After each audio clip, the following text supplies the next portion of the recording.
Hey everybody, Paul Mack here, and I've got another viewer question. This one comes from MNZGA57, and she, I don't know, says, why don't people just leave the logs alone and let them shed their bark over a couple of years as the wood dries out? I noticed that my felled trees shed their own bark, and then there's loose bark that's mostly easy to peel off with gloved hands. Just patience is required for this lazy style method.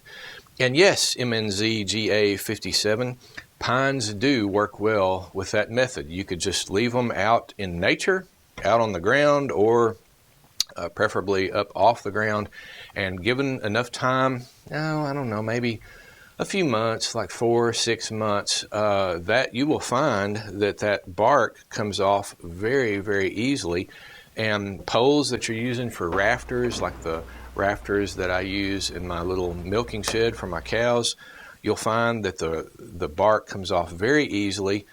And also, if you're going to mill, like if you're going to turn those logs into cants to be milled either with a chainsaw mill or with a bandsaw mill, it's much easier on your blades if those blades aren't going through that bark. They'll stay sharper, just a bit longer. Now, with oak, if oak is left out, it too, after time, the bark will loosen. Depending on when that tree was felled, it too will loosen and the bark will come off easily. But if it's 4 or 6 months down the road with an oak log, it's much harder to mill. It can be done, but it's much harder on the blades. And that oak, as it goes through that curing process and dries, it gets harder, much more denser. And it's a little bit harder to mill, it's a little bit slower to mill.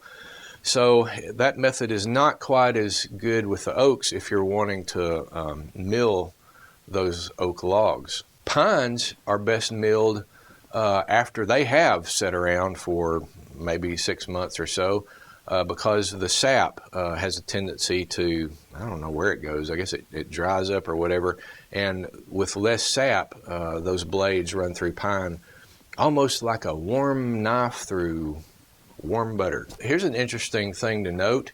If you fell the tree or cut the tree in winter, then the bark will have a tendency to want to stay on to that log a little more than if you cut a tree in the summertime or the springtime when the sap is already begun to rise and the sap is in that outer layer. The bark will come off a lot easier if you cut it in the summertime as opposed to cutting it in the wintertime.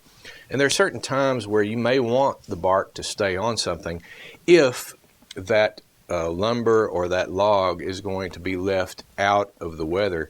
In Tennessee, when I built my barn, there were a few, I noticed that those logs were cut in the wintertime, and after they were milled, some of that oak lumber I used for stalls as long boards to go across a 12 by 12 stall, but it was under the cover of the barn near the aisle, and some of them still had the bark remaining on the edge. They were kind of live cut. The edges of them may have had some of the bark left on them, and that bark stayed on there a good long time because it was out of the weather.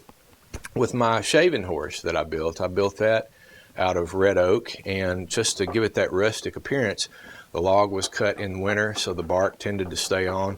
Now, over time, some of that bark has chipped, and you bump it or scrape it or whatever, and some of that bark has fallen off, but a lot of it is still actually on the log. So as I said, it's good if you're going to be milling pine, it's good to let that thing weather outside, and a lot of that bark will have a tendency to slip. You can even, as he pointed out in his comment, you can even by hand remove a lot of that bark. But using some of the traditional peeling, pole peeling tools, it just goes even faster if you use those, and that bark has already begun to slip. And yes, MNZGA57's patience is required for this lazy method. As we like to say, work smarter and not necessarily harder. However, there are times where you're building a project and you don't have 4, 5, 6 months to wait, and you need that pole peeled rather quickly.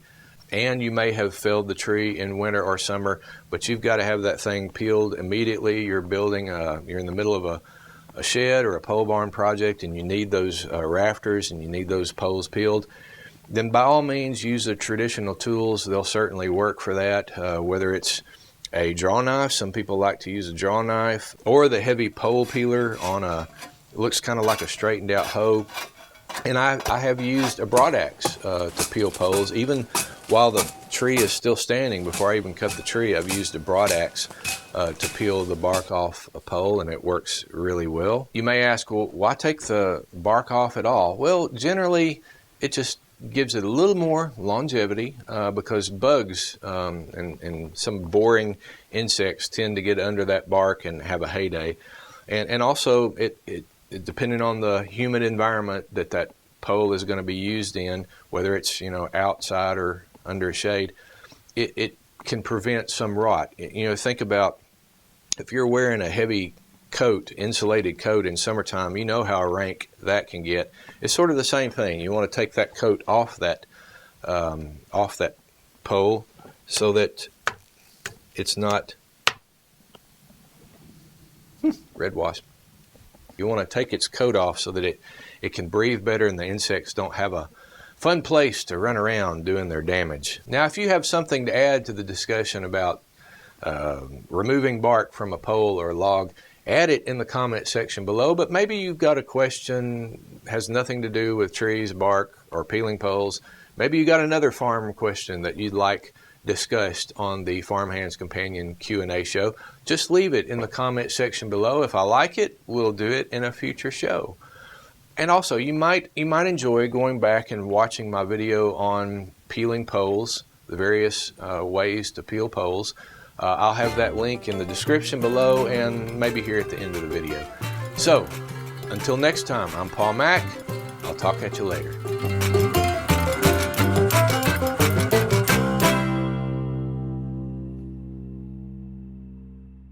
Happily retired Mark. Hey Paul Mack, how do you like the taste of a guinea hog compared to other heritage breeds?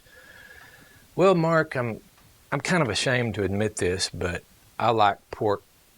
I love pork so much that I eat it so fast that I hardly even notice. I should slow down.